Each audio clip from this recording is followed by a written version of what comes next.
YCP నేతలు 5 ఏళ్ల పాటు అడ్డగోలుగా వ్యవహరించారు. ఉచ్చనీచాలు మరిచి బండబూతులు తిట్టారు. అమరావతి మహిళలను అనకూడని మాటలన్నారు. లాఠీచార్జ్ చేసి అరెస్టులు చేయించారు. ఇప్పటికీ మళ్లీ అదే అమరావతిపై విషం చిమ్ముతూనే ఉన్నారు. తాజాగా అమరావతి మహిళలు, రైతులపైకి వైసీపీ నేతలు రౌడీ గ్యాంగ్లను వేసుకుని వెళ్లి దాడికి తెగబడ్డారు.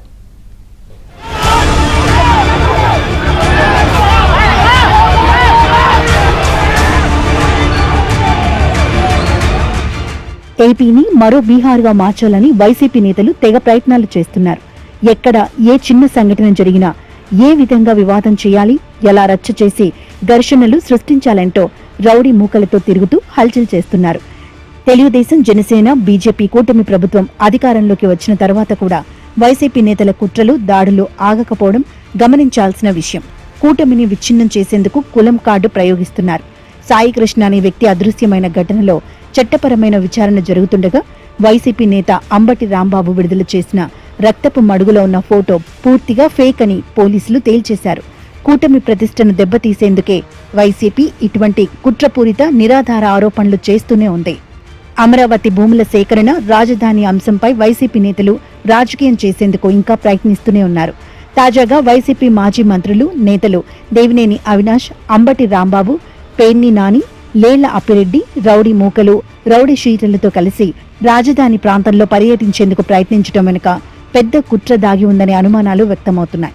రాజధానిలో నిర్మాణాలు వృధా, తాము వస్తే అమరావతి రాజధానిలో పనులు ఆపేస్తామన్న వైసీపీ నేతలు అక్కడ పర్యటించి రైతులను పరామర్శించడం ఏమిటని చర్చ సాగుతోంది.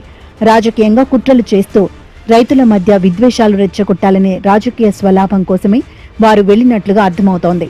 అంతేకాకుండా కార్లలో కర్రలు, కోడిగుడ్లు తీసుకుని వెళ్లటం ఏంటన్న విమర్శలు వినిపిస్తున్నాయి.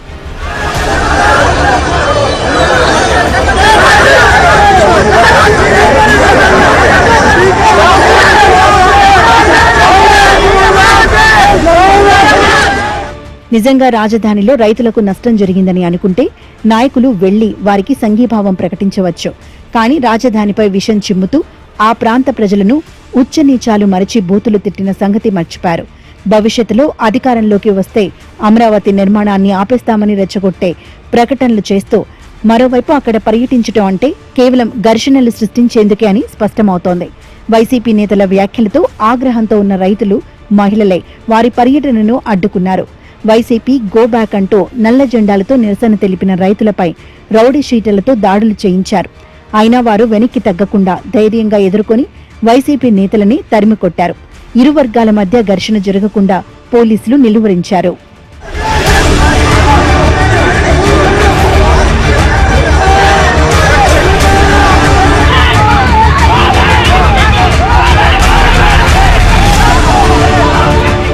ఉండవల్లిలో జరిగిన ఘర్షణకు సంబంధించి పోలీసులు దర్యాప్తు చేపట్టారు.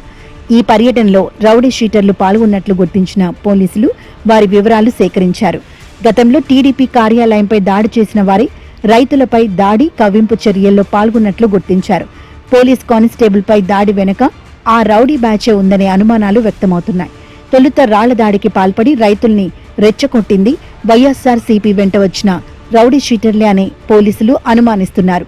వీరిలో గతంలో టీడీపీ ఆఫీసుపై దాడికి పాల్పడిన పానుగంటి చైతన్య, వైఎస్ఆర్సీపీ నేతల వెంట ఉన్నట్లు ఇప్పటికే పోలీసులు గుర్తించారు.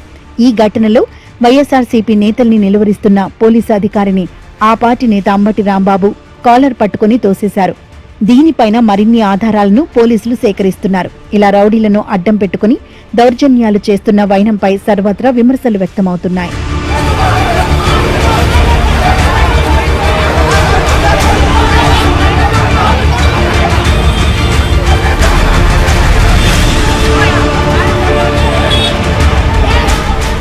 ఇక ఉండవల్లి ఘటనపై పోలీసులు 3 కేసులు నమోదు చేశారు.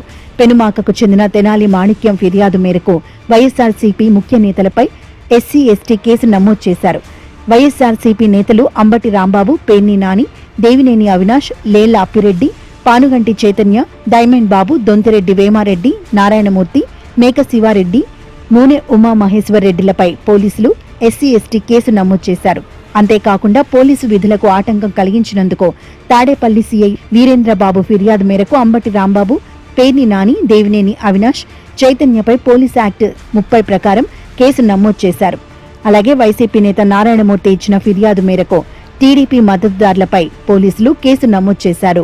పరామర్శల యాత్ర పేరుతో ఇలా ప్రతి అంశాన్ని రాజకీయం చేయటం, వివాదంగా మార్చటం, తద్వారా లబ్ధి పొందాలని జగన్ ప్రయత్నించడంపై విమర్శలు వెల్లువెత్తుతున్నాయి. అధికారంలో ఉన్నప్పుడే కాదు, ఇప్పుడు బూతులు తిడుతూ నోటికొచ్చినట్లు వాగుతున్న వైనంపై ప్రజలే చీదరించుకుంటున్నా వారిలో మాత్రం మార్పు రావడం లేదు.